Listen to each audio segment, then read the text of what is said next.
네, 잠금 해제 시간으로 이어가도록 하겠습니다. 어제 국내 증시 양지수는 하락으로 마감했는데요. 오늘은 양지수가 상승부를 켜고 있지만 그 강세가 세지는 않습니다. 코스피 지수는 역시 여전히 2,500선 위아래에서 자꾸 움직이고 있는 상황이고요. 코스닥 지수도 소폭의 상승세를 나타내면서 814선에서 움직이고 있습니다. 과연 오늘은 또 어떤 종목에 주목하면 좋을지 저희 시간 통해서 풀어보도록 하죠. 오늘 이 시간에 레몬리서치 김민수 대표님과 함께합니다. 대표님 어서 오세요. 안녕하십니까. 네, 먼저 머니맵 통해서 종목의 흐름들부터 파악해 보도록 하겠습니다. 최근에 계속해서 좀 종목 장세가 펼쳐지고 있습니다. 그러다 보니까 눈에 띄는 테마주라던가 종목들이 이렇게 계속해서 빠르게 좀 바뀌고 있기도 한데요. 오늘 우선 반도체 쪽에서는 삼성전자, SK하이닉스는 모두 다 상승부를 켜고 있습니다. LG이노텍은 1% 정도 올라가고 있고요. 2차 전지 쪽은 좀 쉬어가는 가운데 그 와중에도 LNF나 에코프로비엠, 포스코퓨처엠 등등의 종목들 일부 강세 보입니다. 그리고 자동차 쪽도 나름 괜찮은 것 같고 금융 쪽 그리고 오늘 단연 강하게 오르는 건 엔터 쪽이 되겠습니다. 하이브도 오늘 6% 넘게 오르고 무엇보다 블랙핑크 전원이 재계약했다라는 소식 전해지면서 YG 쪽도 강한 흐름 보이는데요. 개장 특징주 통해서 더 질문 드려보도록 할게요. 오늘 먼저 상한가로 직행한 종목이 있습니다. 바로 카페24, 이 플랫폼 쪽이 될 텐데요. 전자결제 관련주입니다. 같이 또 섹터가 같이 움직이기도 하고요. 구글 쪽으로부터 260억 규모의 투자를 유치했다라는 소식 전해지면서 여기에 따라서 지금 상한가로 직행하는 모습인데요. 여기 어떻게 보시는지 궁금합니다. 앞으로 더 이제 여러 사업 분야가 확장이 될 수 있을까요? 네, 일단 구글로부터 간택받았다. 네. 네, 그러면 그 길을 가야 되겠죠. 굉장히 이게 큰 뉴스가 아닌가 싶은데요. 네, 그만큼 구글이 왜 그러면 카페24한테 얘기를 했었을까? 예, 커피나 한 잔, 카페 이거 아닙니다. 네. 예, 그게 아니라 그러니까 지금 분위기로는 카페24가 이제 유튜브 관련된 쪽에서 쇼핑몰을 구축하는 이런 사업들과 함께 확대를 할 것이다라는 관점들이 높다 보니까 그에 따라서 아예 지분 투자를 직접 했다라고 하게 되면 그에 따른 변화 일단 좋다고 봐야 되고 있는데 네. 여기서 멈추면 안 되겠죠. 그러면 쇼핑몰을 확장을 시키는데 그럼 결제를 뭘로 해야 될까요? 오.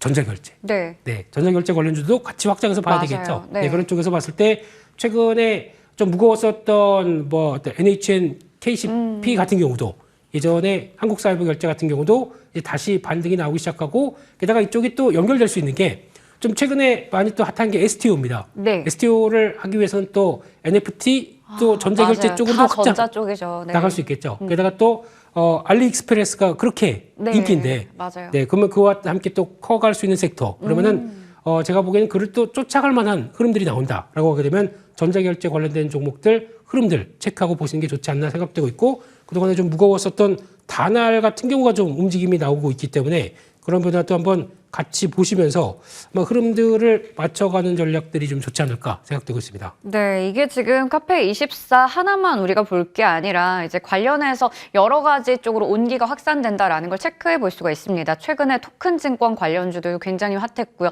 그러다 보니까 좀 잠잠하게 쉬어가고 있던 전자결제 관련주도 같이 좀 올라가고 있는데요. 그런 부분들도 같이 보자라는 측면에서 다날 말씀해 주셨습니다. 다음으로 앞서 제가 얘기 드렸던 엔터주 오늘 굉장히 좋은 시세 나타내고 있습니다. 일부 게임주도 마찬가지고요. 그동안 이 소식을 참 기다렸던 것 같아요. 특히 너무 불확실성으로 계속 존재를 했기 때문에 블랙핑크 도대체 재계약을 하는 건가, 전원이 하는 건가 이거 계속 기대를 했었는데 오늘 드디어 공시가 나왔죠. 전원이 재계약을 한다라는 소식 전해졌고요. 그러다 보면 또 이제 새 앨범이 나오고 월드 투어까지 이어질 수 있다라는 기대감도 있습니다. YG 엔터테인먼트가 장 초반에 상한가로 갔다가 상한가 거의 근접했다가 지금 한 20% 정도 강세를 나타내고 있고요. YG 플러스도 마찬가지고 지금 하이브, JYP 엔터테인먼트, 나머지 엔터주까지 강합니다. 엔터에 대해서 비중 확대 의견 증권가에서 내고 있는데 여기서 탑픽 한번 골라주시겠어요? 네, 일단 지금 엔터사를 바라보는 게 이젠 리사가 다시 품으로 네. 예, 잘 돌아왔습니다. 언제 간 적은 없었지만 그렇지만 이제 불확실성이 있었다 보니까 그렇습니다. 네. 그렇게 되면은 이제 한숨 돌렸죠. 네. 그런 상황 쪽에서 또 오늘 보니까 그러면 YG 엔터만 강해야 되는데 나머지 섹터들도 다 강하다는 얘기는 일단 플러스 알파가 있다고 봐야 되겠죠. 그래서 그동안 첫 번째로는 국내 엔터사를 바라보는 이제 눈높이가 네. 과거와는 다르게 좀 많이 내년 가게 되면서 좀 위축되지 않을까, 앨범 판매량과 관련돼서 위축되지 않을까 싶었는데 그거와는 전혀 일단은 무관하다는 쪽으로 시장이 좀 해석하기 시작을 했다는 거고 네. 두 번째 이쪽도 내년 가게 되면 그런 사업 많이 할 것 같습니다. 또 STO 얘기해서 죄송한데요. 네. 아이돌이 새로운 앨범을 내기 시작했을 때 그에 따라서 약간 얘를 NFT로 활용해서 거기서 어떤 앨범 몇만 장 이상, 몇백만 장 이상 나가게 네. 되면 그에 따른 또 보상을 주는 맞아요. 이런 쪽으로 NFT가 나온다. 그러면 네. 또 하나의 대상이 될 수 있습니다. 최근에 뮤직하우 이런 쪽에서도 관련해서 신고서 제출했다라고 하더라고요. 네, 제가 보기엔 준비할 것 같습니다. 네. 그렇기 때문에 그로 확장되는 쪽으로 바라보시는 게 더 맞지 않나 싶어서 오늘 하이브가 의미 있는 저항대를 돌파했다. 이것도 네. 가장 중요하게 봐야 될 부분이고 또 연말쯤 가게 되면 이런 엔터나 또 뭐가 많이 떠오르죠? 컨텐츠 이쪽도 맞아요. 시장에서 부각을 많이 받겠죠. 네. 그런 쪽에서 엔터도 가고 있지만 다음 타자는 컨텐츠다라는 쪽에서 쌈지 엔터 좋아 보이고요. SAMG 엔터 네, 이렇게 네. 쌈지라고 하게 되면 좀 이제 옛날 사람이라고 하더라고요. 네. SAMG 엔터나 네. DNC 미디어. 티니핑이죠. 예? 네. 티니핑. 아시네요. 네. 아직 조카가 없습니다. 네, 이제 열심히 네. 그렇게 해야 될 것 같고요. 그래서 SAMG 엔터나 아니면 네. DNC 미디어 이런 쪽도 호재를 좀 안고 있기 때문에 이쪽도 마찬가지로 웹툰을 NFT화한다. 연결될 수 있는 또 ST의 확장이라고 봐야 되겠죠. 그런 쪽에서 봤었을 때 지금 오른 이런 종목들 이제 오늘 많이 올라서 부각받는 종목보다 네. 아이디어의 확장들도 한번 좀 챙겨보자 이렇게 봐야 될 것 같습니다. 네, 확실히 결국에 오늘 두 가지 섹터로 개장 특징주를 질문 드려봤지만 결국 그 중심에 또 최근에 핫한 토큰 증권이 좀 있는 것 같습니다. 지금 많이 오른 쪽보다는 앞으로 이제 수혜를 누릴 수 있는 부분들까지 확장해서 생각해보자라고 말씀 주셨고요. 관련해서 엔터주 중에서는 하이브 또 좋게 보셨고 그리고 이 콘텐츠 미디어로 봤을 때는 지난주에 얘기 주셨던 DNC 미디어 그리고 최근에 또 이제 좀 좋게 볼 수 있을 것 같은 종목으로는 SAMG 엔터까지 같이 말씀해 주셨습니다. 개장 특징주 알아봤고요. 오늘의 종목으로 넘어가 보도록 할게요. 첫 번째 종목은 자화전자 가지고 오셨습니다. 2024년 이제 뭐 한 달도 채 남지 않았는데 내년이 최고의 해가 될 것인지 첫 번째 투자 포인트 열어보도록 하겠습니다. 먼저 업황의 개선입니다. 지금 워낙 스마트폰 시장 자체가 좀 예전 같지 않았었는데 중국을 중심으로 해서 좀 개선이 되고 있다고요. 네, 그렇습니다. 일단 자화전자가 뭐 하는 회사냐라고 하게 되면 스마트폰 때문에 고전하다가 다시 스마트폰 때문에 일어날 수 있는 그런 회사라고 바라보고 있는데 카메라 모듈용 액추에이터라고 하는 AFA 이쪽을 담당하고 있고 게다가 또 손떨림 보정장치 OIS 쪽에 주력하고 있는 네. 어떤 스마트폰 부품주라고 보셔야 될 것 같은데 그런 쪽에서 스마트폰 업황이 이제 중화권 쪽으로 보니까 샤오미가 40%또 주문 수량을 늘렸다고 합니다. 오, 네. 네, 화웨이에 이어서 이제 샤오미까지 이런 변화가 나온다. 그러면 스마트폰 업황 물론 국내 업체 쪽으로는 좀 아니겠지만 근데 물론 국내 업체들도 내년에 갤럭시 S24는 온 디바이스 A의 또 핵심이 될 또 이런 걸 준비를 하고 있죠. 그러다 보니까 그런 쪽에서 변화가 들어온다. 판매량이 늘어난다. 그러면 그와 관련된 스마트폰 부품주도 같이 영향을 받을 수 있다. 이렇게 봐야 될 것 같습니다. 네, 좋습니다. 시장이 일단은 좀 개선이 될 것이다라는 부분에서 살펴봤고요. 그러다 보니까 지금 중화권 업체를 중심으로 해서 업황 자체가 괜찮아지고 있다라는 부분들 확인해 봤습니다. 다음 포인트가 이제 폴디드 줌이 될 텐데요. 애플 쪽에서 이거를 이제 확대하겠다라고 얘기를 했어요. 계속해서 다음에 나오는 모델들의 확대 적용이 될 것으로 보이니까 또 이 부분에 대한 기대도 있어요. 네, 폴디드 줌이라고 쓰고 잠만경이라고 얘기를 해야 되는. 네. 네, 이번에 아이폰 15 프로 맥스 제일 좋은 거죠? 네. 네, 여기서 이 폴디드 줌이 적용되는데 이게 4번 꺾습니다. 하나, 둘, 셋, 4번 꺾더라고요. 그러니까 저희가 네. 보고 있는 잠만경 2번 꺾는 게 아니라 네. 한 번 더 꺾다 보니까 기술이 얼마나 좋아야 되겠습니까? 그렇죠. 이쪽에 최초로 적용됐고 거기다가 내년에는 2개 모델로 적용이 예상된다라고 하게 되면 기대감이 높겠죠. 그래서 최근 들어서 애플 관련주 좀 부진하다 보니까 그 때문에 주가도 약간 애플이 인도에서 홍수가 나서 관련된 공장 가동 중단했다는 얘기가 나오는데 그런데 주가는 왜 가나요? 지금 보게 되면 193달러대.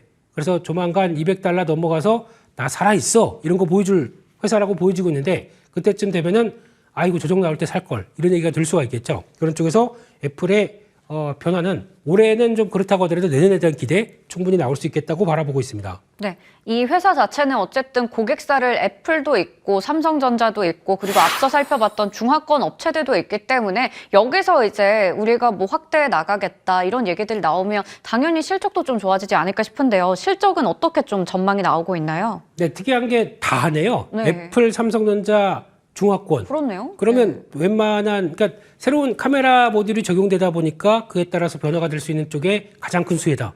이 회사가 될 수 있겠죠. 그런 네. 쪽으로 봤었을 때 증설이 본격화된 모습들이 앞으로 기대가 된다라고 봐야 되는데 이제 또 LG노텍 공장 옆에다가 하필 왜 LG노텍 옆에다 했을까요? 아. 네, 그것도 의미가 있겠죠. 네. 거기서 한 1,900억 투자해서 어떤 증설을 해서 이제 완료가 되는 시점이 내년이 되게 되면 이에 따른 변화를 또 누린다라고 했을 때 벌써 실적 변화가 나오기 시작하고 내년도 레벨업된 실적을 기대한다라고 하게 되면 기대감이 높아지지 않나 라는 쪽에서 앞으로의 변화를 좀 더 눈여겨봐야 될 것 같습니다. 네, 이 매출과 또 이런 실적에 대한 전망도 굉장히 긍정적인 상황이고요. 투자 공장 증설에 대해서도 굉장히 또 공격적으로 대응을 할 것으로 보입니다. 그런 측면에서 자화전자 체크해봤고요. 목표 주가랑 손절가 말씀 부탁드릴게요. 네, 주가는 고점에서 살짝 조정받아도 수급은 괜찮습니다. 이런 쪽으로 봤었을 때 다시 조정권의 대응 관점으로 보시면서 일단 지금 목표가는 지난 고점권 영역들 보게 되면 35,000원대 부근이 있는데 이 정도 부분까지는 적어도 시도할 것이다라는 쪽에서 조금 좀 높여봤고요. 손절가는 23,500원으로 최근에 단기 박스권 이탈이 좀 커지는 측면들 이쪽을 손절가로 잡도록 하겠습니다. 고점에서 살짝 꺾였긴 하지만 지금 또 좋은 매수 기회로 활용해 볼 수 있을 것 같은 게 수급 잠깐 체크해봤지만 외국인과 기관의 흐름들이 좋았습니다. 목표 주가는 35,000원이고요. 손절가는 23,500원 잡아주셨습니다. 다음 종목으로 넘어가 볼게요. 잉그루드랩. 이 종목 굉장히 한 5월부터 해서 하반기에 굉장히 좋은 성과를 보여줬었죠. 대표적인 가성비 색조 화장품 브랜드로 볼 수가 있는데 이게 최근에 또 화장품 얘기가 쏙 들어갔었단 말이죠. 다시 네. 오늘 가지고 오신 이유가 있을 것 같습니다. 첫 번째 투자 포인트 확인해 보도록 할게요. 앞서 얘기 드렸듯이 미국에서도 뭐 얼타뷰티 같은 이런 가성비 쪽이 굉장히 인기가 많은데 그쪽에서 특히나 성과를 내고 있죠. 그렇습니다. 어제 보니까 에스티로더는 주가가 쭉 달리다가 고점에서 쭉 밀리고 네. 있고 상대적으로 고가대에 위치한 회사는 엘프 뷰티 네. 이쪽 또 얼타 뷰티 다 두 글자로 끝나네요. 얼타, 그러네요. 엘프 네. 이런 쪽에서 그러니까 이 회사들이 뭐냐면은 얼타 같은 경우는 약간 미국의 올리브영 네. 5달러에서 20달러대가 중점이 된 맞습니다. 이런 구성을 갖고 있는 회사인데 이쪽이 신고가가 간다. 그렇다는 얘기는 아마 어떤 미국도 가성비 중심으로 여러 가지 화장품을 챙기고 있다라고 하게 되면 그와 관련돼서 미국 내 기초 화장품의 ODM 하는 이런 잉글로드랩 같은 경우는 수혜를 볼 것이 아니냐라는 쪽에 대한 투자 아이디어를 가져가야 될 것 같고요.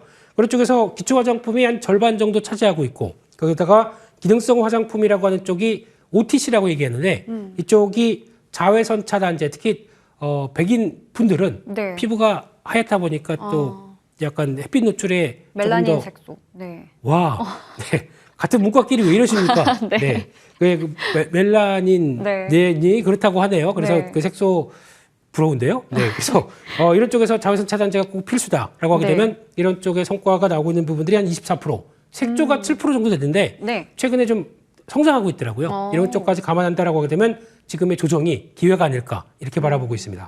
특히나 이런 기초 화장품이나 기능성 화장품에 대한 수요는 계속해서 증가할 수밖에 없는 것 같습니다. 아무리 마스크를 착용을 하던 팬데믹 시절에도 사실 기초나 이런 기능성은 정말 많이 쓰거든요. 네. 선케어 제품도 늘 발라줘야 되고요. 앞서 얘기 좀 해주시긴 했지만 선케어 시장의 규모나 이런 부분들이 좀 궁금해요. 매일 사용하고 계신가요?